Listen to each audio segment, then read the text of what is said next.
नमस्कार, मैं हूं निधि शर्मा आपके साथ और आज के इस खास कार्यक्रम एक मुलाकात में आप सबका तहे दिल से स्वागत है। कहते हैं बेहतर से बेहतर की तलाश करो, मिल जाए नदी तो समंदर की तलाश करो, टूट जाता है शीशा पत्थर की चोट से, टूट जाता है शीशा पत्थर की चोट से, टूट जाए पत्थर ऐसे शीशे की तलाश करो। तो जी बिल्कुल, आज हम ऐसे ही शीशे की, ऐसे आईने की तलाश करके अपने स्टूडियो में विराजमान उन्हें कर पाए हैं, जिनकी बदौलत लाखों हीरे जो हैं उन्होंने जो जौहरी बनकर तराशे हैं, लाखों ही लोगों को जीवन दान दिया और आयुर्वेदिक नामक आशीर्वाद से उनकी जिंदगियों को बहाल किया। बहुत बहुत स्वागत है। आज हमारे स्टूडियो में विराजमान है जिनके नाम को किसी भी पहचान की, इंट्रोडक्शन की ज़रूरत नहीं, लेकिन फिर भी अपने दर्शकों को मैं बताना चाहूँगी, मेरा सौभाग्य है कि आज इनके साथ यहाँ सन्मुख होकर बात करने का और अपने व्यूअर्स को इनकी ज़िंदगी के बहुत से ऐसे पहलुओं के बारे में बताने का हमें अवसर प्रदान हो रहा है। जी हाँ, मेरे साथ आचार्य बालकृष्ण जी आज मौजूद हैं, पतंजलि योगपीठ ट्रस्ट के संस्थापक सचिव, जिनकी बदौलत आज लाखों घर, करोड़ों परिवार जो हैं वो स्वस्थ जीवन जी रहे हैं। बहुत बहुत स्वागत है आपका। जी जी बहन, प्रणाम। माउंट आबू की इस पवित्र धरती पर, शांतिवन में, ब्रह्मा कुमारी के संस्थान में, इस यूनिवर्सिटी में, मनमोहिनी गॉडलीवुड स्टूडियो में आपका तहे दिल से हार्दिक अभिनंदन करते हैं। आपका यहाँ आना हुआ और आपकी ज़िंदगी के पहलुओं से हम जानकार होंगे। इन सारी बातों का निचोड़ मैं एक पहला सवाल बहुत ही आसान सा लेना चाहती हूँ, जो हमारे व्यूअर्स भी जानना चाहते हैं, वो ये, कितना आसान था सफ़र आपका? यहाँ तक पहुँचना, अपनी ज़िंदगी में इस मुकाम पर आना, कितना आसान रहा? सफर सुगमता का नाम नहीं है। यदि सुगमता का नाम सफर हो तो जीवन में कोई प्रयास ना करें। तो इसलिए प्रयास करना ही हम सबका परम कर्तव्य है। प्रयास करने से जो प्राप्त होता है उसको हम सुगम और दुर्गम श्रेणी में नहीं रख सकते। सुगम तो वो लोग रखेंगे जिनको दुर्गम से डर लगता हो। तो यहाँ तो परिभाषाएं, क्योंकि हम लोग जो जब शास्त्र पढ़ते हैं तो हम कहते हैं द्वंद्व सहनम तपः। द्वंद्व का अर्थ हम सब तरह की अनुकूलता प्रतिकूलता को मानते हैं।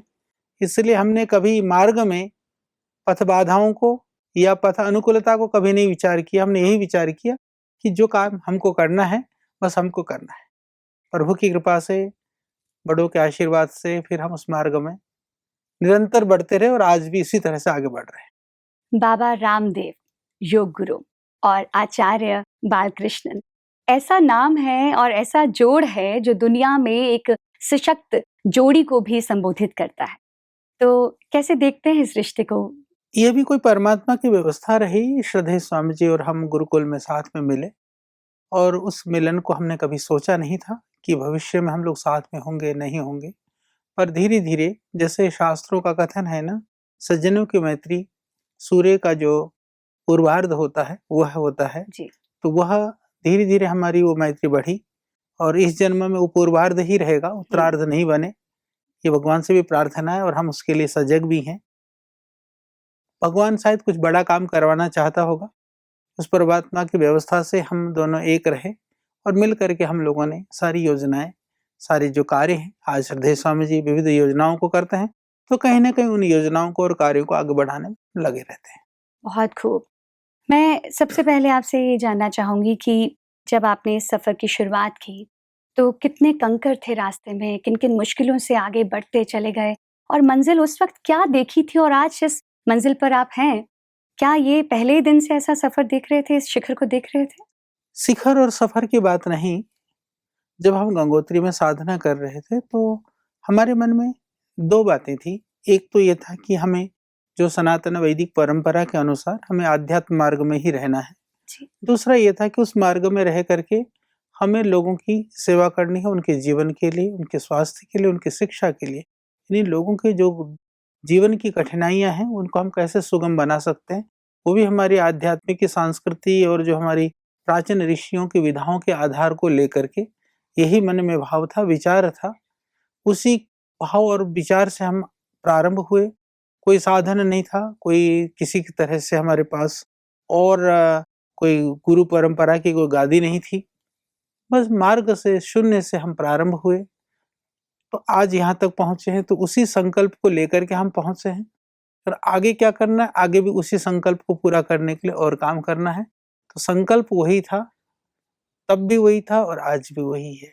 बस स्थितियां तब साधन विहीन थे, आज उस संकल्प को हम एक सीमा तक, एक लक्ष्य तक पहुंचा पाए हैं। आज भगवान की कृपा से उस कार्य को पूर्ण करने के लिए संसाधन भी काफी जुट गए हैं। आचार्य जी, आपका ये रूप हम सब ने देखा, हमारे व्यूअर्स भी आपको इस रूप में देखते हैं। आपकी सादगी की आज भी जो है प्रमाण दिया जाता है हर जगह पर, कि इतनी ऊंचाई पर पहुंचने के बाद भी इतनी सादगी से आप जीवन व्यतीत करते हैं। मैं जानना चाहूंगी, आचार्य जी आचार्य बनने से पहले, यानी बचपन जब शुरुआत की आपने, तो बचपन में कैसा माहौल मिला आपको, और किस तरह से, कैसी आप भी नन्ही शरारतों से ऐसे ही आगे बढ़े? शरारतें की हैं, पर ऐसा नहीं है कि उन शरारतों से किसी को हमने परेशान किया हो या पीड़ा पहुंचाई हो। शरारतें, अपनी मस्ती भरी चीजें तो रहती रही हैं। और जहाँ तक रही कि सादगी या जीवन के लिए, हम ऐसा मानते हैं, देखिए, अभाव का नाम त्याग नहीं होता है। यदि मुझसे कोई पूछे, हम लोग जब अभाव में होते हैं, जी। जब हमारे पास साधन की न्यूनता होती है, तो स्वाभाविक है कि व्यक्ति साधन के अभाव में कहीं न कहीं एक सामान्य साधारण वेशभूषा में, सादगी में वो रहता है। वो वस्तुतः वो आपका स्वभाव नहीं है, वो आपकी परिस्थितियां हैं। जी। तो यदि हम उसको स्वभाव बना लें, तो फिर परिस्थितियां चाहे कैसी भी हों, कितनी भी अनुकूलता हो, कितनी भी साधन वाली हो, उससे कोई फर्क नहीं पड़ता है। तो जब साधन होने पर हम न्यूनतम साधनों में यदि अपने आप को चला सकते हैं, तो कभी जीवन में उन साधनों का अभाव होगा तो भी हम जीवन को निर्बाध रूप से चला सकते हैं। इसीलिए पराधीनता, न तो दासता जो है किसी भी रूप में किसी भी चीज की अच्छी होती नहीं है। जी। और हम भौतिक संसाधनों के गुलाम होकर के, उनके दासत्व में रह करके हम अपने आप को सम्राट समझने की भूल कर बैठते हैं। आप साधनों के यदि गुलाम हैं, तो आप चाहे कितने भी बड़े हैं, आप स्वतंत्र नहीं, सम्राट नहीं है। हम बैठे हुए हैं, ठीक है, यहाँ पर साधन है, लाइट है, बिजली है, या कूलिंग सिस्टम है, तो आप यदि कंफर्ट हैं, कंफर्ट सबको लगता है, पर आपके पास इतना भी सामर्थ्य होना चाहिए कि आपको धूप में, सर्दी में, गर्मी में, वर्षा में रहना पड़े, जी। तो भी आप रह सके। मैं नहीं कह रहा हूं कि हमेशा रहो, पर इतने भी दूर मत जाओ कि यदि कल जरूरत पड़े तो तुम थोड़ी देर उन सर्दी, गर्मी, वर्षा को सहन ना कर बर्दाश्त नहीं कर सको। पाओ। बहुत खूब, बहुत खूब। पर मेरा सवाल आचार्य जी वहीं पर है, क्योंकि आपके नाम में ही कृष्ण का नाम आता है, और कृष्ण कान्हा जो है वो अपनी नन्ही शरारतों के लिए हमेशा जाने जाते हैं। तो मैं ज़रूर जानना चाहूँगी कि हमारे आचार्य बाल कृष्ण जो हैं, वो बचपन में कौन-सी एक शरारत, कौन-सा किस्सा हम सारे व्यूअर्स के साथ शेयर करेंगे? शरारतें, जैसे मैंने कही कि बात, किसी को पीड़ा परेशान करने वाले काम नहीं करते थे। कुछ याद है, जैसे स्कूल जाते थे तो, क्योंकि गांव से कुछ दूर पर स्कूल था, हम लोग पैदल आते जाते थे, कुछ कई किलोमीटर हमको चढ़ना होता था। तो बचपन में जब आते थे तो हम समूह बना करके, हमने ऐसा कुछ तय कर रखा था कि 2-3 तरह के, जैसे एक तो बचपन में ही पेड़ पौधों की रुचि थी, जी। तो जैसे पैदल आने में खेतों से, एक खेत इधर से एक उधर से, तो बीच में छोटा सा जंगल सा भी पड़ता था। तो कुछ कुछ हम ये तय करते थे कि आज इस फल को तोड़ कर लाएंगे, या आज ये काम करेगा। तो एक तरह से देखें तो, जैसे कहते हैं ना, काम बांटना, अपने से बराबर हो, बड़े भी हों, तो तू ऐसा करेगा, तुम यूं करेगा, आज हम इधर से चलेंगे। इस तरह की शरारतें थोड़ी सी हम लोग करते थे। और पढ़ने में रुचि तो अच्छी थी, फिर भी हम कभी कभी जैसे खेलने वगैरह में भी हमको रहता था कि नहीं, हम खेलों में ध्यान दे दें। फिर बचपन में हम गुरुकुल में गए, तो गुरुकुल में जाने के बाद में भी बचपन में उसको शरारत कहें या थोड़ी सी, जैसे कभी कभी पढ़ने का मन नहीं होता था मान लो, तो हम लाइन में, क्योंकि गुरुजी एक तरफ से पूछते थे, हम बीच में बैठते थे, क्योंकि हमको पता था गुरुजी या तो इधर से पूछेंगे या तो उधर से पूछेंगे। जब एक बच्चे को पूछा, दूसरे को पूछा, तीसरे को पूछा, तो कुछ कुछ उत्तर वो देते थे, आंसर देते थे, तो हमारे तक पहुंचते पहुंचते हमें उतने में याद हो जाता था। जी। तो उनकी पिटाई होती थी, हमारी नहीं होती थी। तो उनको लगता था कि रात को उठ करके पढ़ता होगा, क्योंकि सुबह नहीं पढ़ रहा तो कभी तो पढ़ता होगा। तो वो रात भर जगते थे और मैं फिर उनको जगाने के चक्कर में बिल्कुल कई बार नहीं पढ़ता था कि इनकी फिर भी पिटाई होनी है और मैं फिर भी बच जाऊं। तो इस तरह की थोड़ी बहुत हमने की, बाकी तो पता ही नहीं चला कब बचपन आया और कब बचपन चला गया। बट हम बिल्कुल हैरान हैं कि इतने आचार्य हमारे बड़े जो कि कितने लाखों लोगों को पढ़ा रहे हैं आज, कितनी यूनिवर्सिटीज के माध्यम से, और वो बचपन में पढ़ने के ज्यादा शौकीन नहीं थे और आज नहीं, आयुर्वेद ऐसा नहीं है, मैं ये भी नहीं कहूंगा। देखो हम कभी भी हमेशा क्लास में फर्स्ट आए। अरे वाह। और एक व्याकरण का शास्त्र होता है, उसको अष्टाध्यायी बोलते हैं जी। अष्टाध्यायी काफी जटिल होता है, जो संस्कृत व्याकरण पढ़ते हैं उनको पता है पाणिनि अष्टाध्यायी को। बहुत लोग जो व्याकरण पढ़ने वाले होते हैं उसको कंठस्थ करते हैं, पर कंठस्थ करना भी कठिन है। उसको हमने कंठस्थ भी किया, और इतना ही नहीं, उसमें 8 अध्याय जैसे होते हैं, तो उन अध्याय को 32 पाद होते हैं, हमने 48 मिनट में संपूर्ण अष्टाध्यायी लगातार कंटिन्यू हमने सुनाने का रिकॉर्ड बनाया था। तो वह रिकॉर्ड गुरुकुल का वो इकलौता रिकॉर्ड था। इतना ही नहीं, इसी तरह की जो संस्कृत की जो अंताक्षरियां होती थी गुरुकुल के अंदर जी। तो श्रद्धेय स्वामी जी और हम जो कालवा गुरुकुल में पढ़े थे, तो दोनों पूरे गुरुकुल में से दोनों चयनित हुए थे, क्योंकि एक टीम जानी थी, 2 बच्चे जाने थे। और जहां हम गए वहां पर कम से कम 10-15 विद्यालयों की पूरी टीम थी, और उसके बाद में भी हम लोग फर्स्ट आए थे। तो इसलिए बचपन से हारना, पीछे रहना, नहीं करना, वो मस्ती में ठीक है कि मैंने नहीं पढ़ना तो भी तुमको पिटाई होगी, हमें नहीं होगी, ये वाला भाव था। पर रुचि पढ़ने में काफी रही, और स्वाध्याय की भी बड़ी प्रवृत्तियां रही। बचपन से ही बड़ी जिज्ञासा रहती थी कि सब तरह की किताबों को पढ़ें। तो मैं कोर्स के अतिरिक्त भी जितनी किताबें मिलती थी, मुझे बहुत सारी किताबों के तो उसके पृष्ठ और मैंने रख रखी है, अलमारी में रख रखी है, कहीं भी रखी है, तो कौन सी किताब कहाँ है, कौन से पेज में क्या लिखा हुआ है, इतना तक भी याद रहता। अरे वाह, क्या बात है आचार्य जी। ये तो वाकई हमारा यूथ और हमारी जो व्यूअर्स हैं, हमारे दर्शक हैं, वो सुन रहे हैं तो इस बात से बहुत प्रभावित होने वाले हैं कि आज आचार्य बनना इतना आसान नहीं है। ये बचपन से ही जो परीक्षाएं हैं देते चले आए हैं और आज इस मुकाम पर पहुंचे हैं। अब बात करेंगे आपके सन्यासी जीवन से उद्योगपति बनने के सफर तक की। कैसा रहा ये सफर? हम उद्योगपति तो बने नहीं, आज भी नहीं है उद्योगपति, कल भी नहीं थे और कल भी ना होंगे। हम एक आध्यात्म मार्ग के पथिक हैं। हाँ, हमने इतना जरूर काम किया परमात्मा की कृपा से। श्रद्धेय स्वामी जी और हमने मिल करके हमने जो स्वदेशी का आंदोलन था आज सिरे चढ़ाने का कार्य, क्योंकि पूरे देश के अंदर जितने भी चाहे आध्यात्मिक की, सामाजिक की जो संस्थाएं हैं, जो राष्ट्रभक्त जो लोग हैं, उनको हमेशा रहता था कि जो गुलामी की जो निशानियां, विदेशी कंपनियों की जो दासत्व है वो छूटे, कम से कम दैनंदिन जीवन के अंदर में स्वदेशी उत्पाद गुणवत्ता युक्त बने। उसके लिए बहुत लोगों ने प्रयास किया। महात्मा गांधी से लेकर के विनोबा भावे तक उन्होंने जहां तक विदेशी वस्त्रों की होलियां तक भी जो जलाने का काम किया। पर एफएमसीजी सहित दूसरे सेक्टरों में हमारे पास कोई एक सशक्त विकल्प नहीं था। उस विकल्प को बड़े बड़े उद्योगपतियों ने नहीं किया, बड़े बड़े कॉरपोरेट घरानों ने नहीं किया, बड़े बड़े राजनेताओं ने नहीं किया। वो कार्य पतंजलि के माध्यम से जी एक बड़ा कार्य लोगों के लिए हुआ है। दूसरी बात ये रही कि हमने संस्था को ये कोई व्यवसायिक या उद्योग घराने के रूप में नहीं, हमने संस्था की गतिविधियों को चलाने के लिए, सेल्फ सस्टेनेबिलिटी के लिए, यानी कि जितने भी सेवा के कार्य चल रहे हैं, आज जो प्रॉस्पेरिटी है पूरी तरह से वो अपने लिए नहीं है, वो सोसाइटी के लिए है। आज पतंजलि पूरे देश के अंदर योग आयुर्वेद के क्षेत्र में अनुसंधान के अंदर में एक अग्रणी भूमिका निभा रहा है। प्रति माह हम लोग सैकड़ों करोड़ रुपए खर्च करते हैं। इसीलिए आ पा रहा है क्योंकि दोनों बातें हैं। यदि पतंजलि का कोई प्रोडक्ट खरीदता है तो उसको सस्ते गुणवत्ता युक्त जहां उत्पाद मिलते हैं, वहीं दूसरी तरह से उस उत्पाद से भी यदि कुछ इनकम होता है तो वह भी उस योग और आयुर्वेद के कार्य को, सांस्कृतिक कार्यों की पुनर्स्थापना के लिए, उसके विकास के लिए व्यय होता है। तो इसीलिए हमारी जो भूमिका है, ठीक है, हमें जब सामान खरीदते हैं, बनाते हैं, बेचते हैं, तो विधा तो वही होती है, करने की विधा जो एक व्यापारी करता है उसी प्रक्रिया को हमें करनी होती है।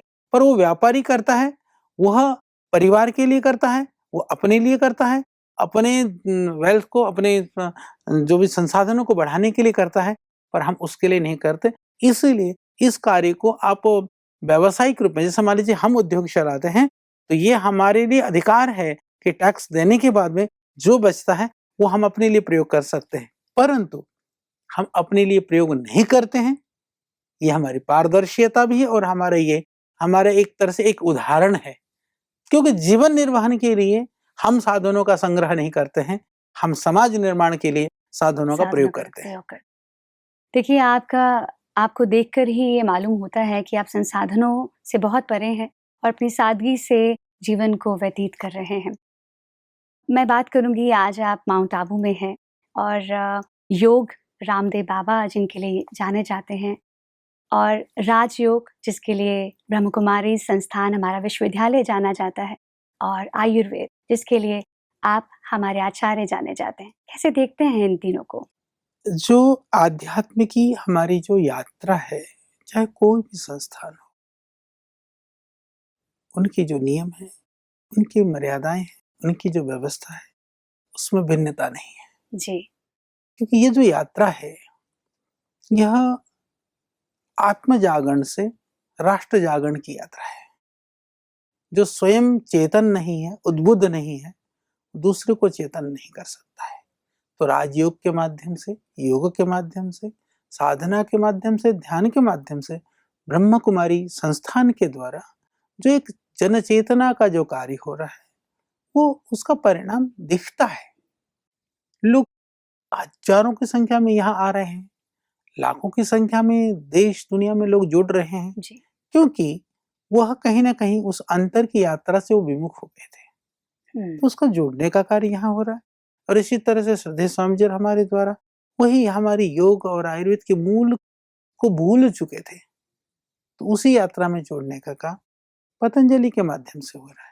इसीलिए जैसे आज मैं यहाँ पर आया, यूं तो मैं प्रथम बार स्थूल रूप से आया हूँ, जबकि ब्रह्म कुमारी संस्थान से जुड़े हुए हजारों भाई बहन आज तक हमसे मिल चुके हैं। और यहाँ आने पर भी जितने भाई बहन यहाँ आए हुए थे, आज भी जो कार्यक्रम था जी, हमारा आना तो बाद में निश्चित हुआ, पर उसमें से हजारों भाई बहन पतंजलि से जुड़े हुए हैं पहले से, जी। वो पतंजलि संस्थान में भी जाते हैं। तो इसलिए हमने कहा कि जो अच्छे कार्य हैं, क्योंकि हमारी मूल में जो हमारी मान्यताएं हैं, जो उस मान्यताओं के जो बेस के अंदर जो मूलभूत आधार हैं, उसमें भिन्नता नहीं है। जी। शब्द तो वही है, कौन से शब्दों में कौन कितना ग्रहण कर पाता है, बात यह है। और इसके अलावा जो बड़ी बात यह है, आदमी जुड़े तो सही, कहीं से भी जुड़े, जो जुड़ेगा ना, अंतर से जुड़ेगा, वो समाज के लिए वह उपयोगी बनेगा, योगी बनेगा। तो नहीं तो वो अनुपयोगी होगा, समाज के लिए बोझ बनेगा। बहुत बड़ी बात कही कि जुड़ना बहुत जरूरी है। योग से, राजयोग से और आयुर्वेद से, किसी भी माध्यम से, किसी शक्ति से जुड़ना बहुत लाजमी है। हमारा देश जो है वो वेदों ग्रंथों का देश कहा जाता है। बहुत बार जगह जगह पर सुना आयुर्वेद यहाँ उसकी उत्पत्ति हुई, यहाँ उत्पत्ति हुई। आपसे जानना चाहते हैं, आचार्य आयुर्वेद हमारे सामने है, तो उन्हीं से जानना चाहेंगे कि आयुर्वेद की उत्पत्ति, ओरिजिन उसका हुआ कहाँ से? आयुर्वेद उत्पत्ति भारतवर्ष की ही देन है जी। हजारों ऋषियों ने हजारों वर्षों तक इसके लिए साधना की, तप की, और एक प्रवाह, प्रचंड प्रवाह से और पीढ़ी दर पीढ़ी सदियों से वो आयुर्वेद चला आ रहा है।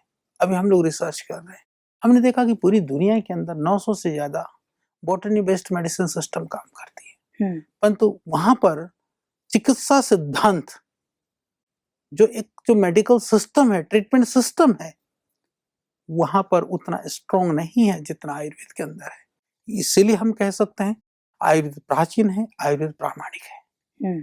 क्योंकि आयुर्वेद प्राचीन और प्रामाणिकता की बात हम सिर्फ आयुर्वेद को पढ़ करके शायद हम ना कह सकते, पर जब हम दूसरी चिकित्सा सिद्धांतों को, दूसरी विधाओं को यदि हम अच्छी तरह से पढ़ते हैं, तब हम पूरी प्रामाणिकता से अब कह सकते हैं। क्योंकि हम लोगों ने वर्ल्ड हर्बल इंसाइक्लोपीडिया के रूप में पूरी दुनिया की जो बॉटनी बेस्ड मेडिसिन सिस्टम के 50,000 से ज्यादा औषधियों पर काम किया है, इसीलिए हम इस बात को कह सकते हैं।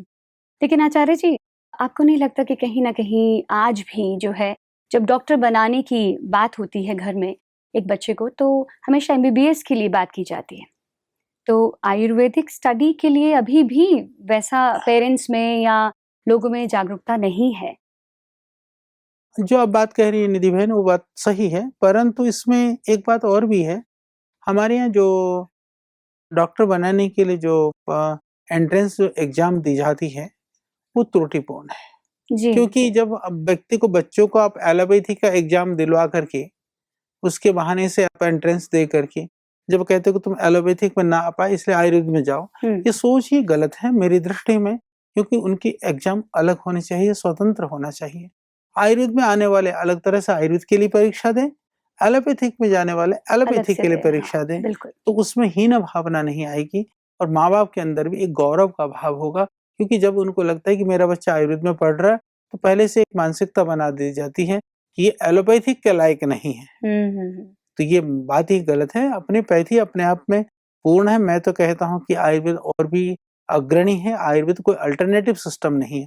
अल्टरनेटिव सिस्टम तो वो होता है जो कभी कभी प्रयोग करा जाए। जी वो जी। तो हमारा तो आयुर्वेद जीवन पद्धति है, लाइफ स्टाइल है, आर्ट ऑफ लाइफ है।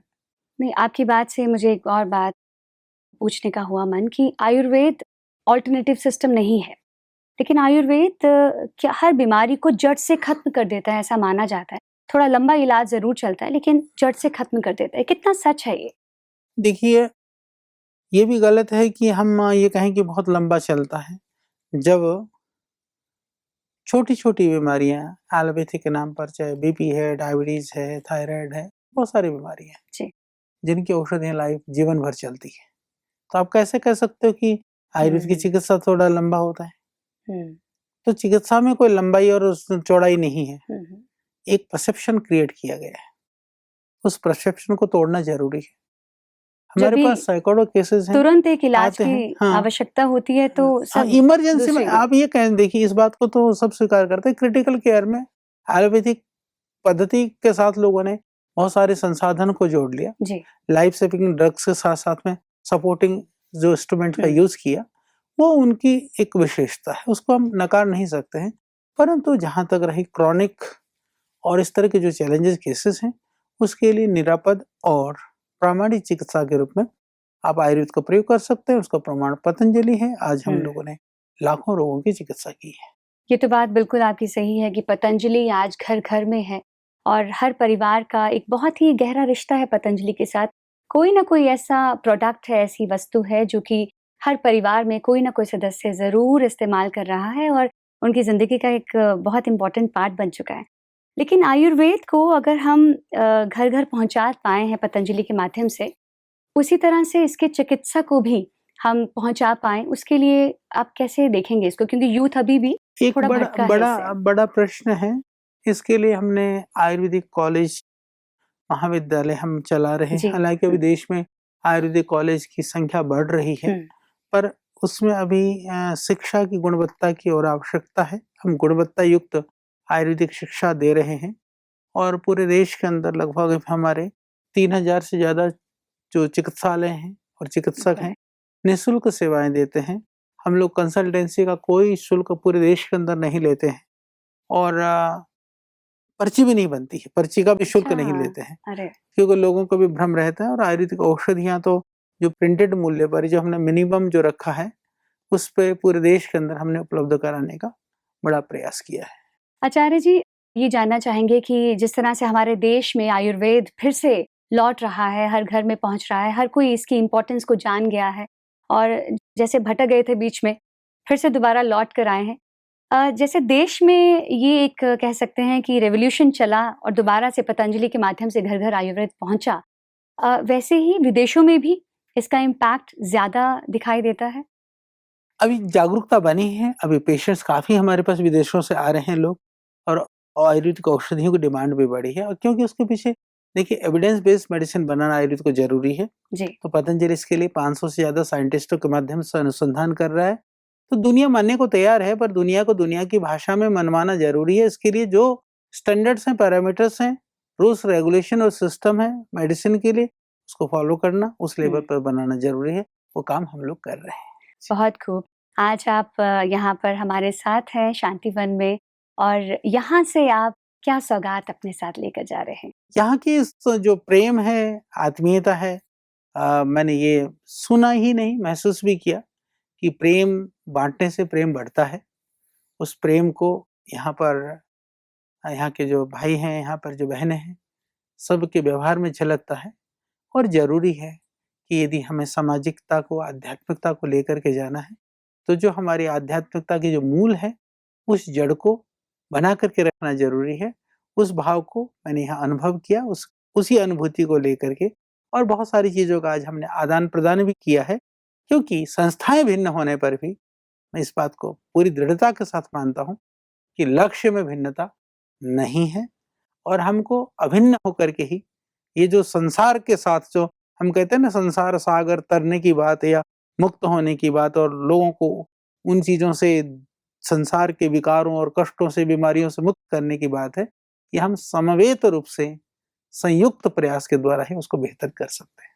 आचार्य जी, आज आपसे इस वार्तालाप के बाद हम कह सकते हैं कि आपकी ज़िंदगी के एक अलग ही पहलू को आज हम जान पाए, और आपके बचपन से लेकर अब तक के सफ़र के बारे में हमारे दर्शकों को भी कुछ खास जानने को मिला। इसके लिए बहुत-बहुत शुक्रिया, और हमारी गॉडलीवुड स्टूडियो में आने के लिए आपका बहुत-बहुत धन्यवाद। जी, धन्यवाद बहन, आपको भी, और सभी जितने भी जो श्रोता बंधु हैं, सब बहुत मेरी शुभकामनाएं।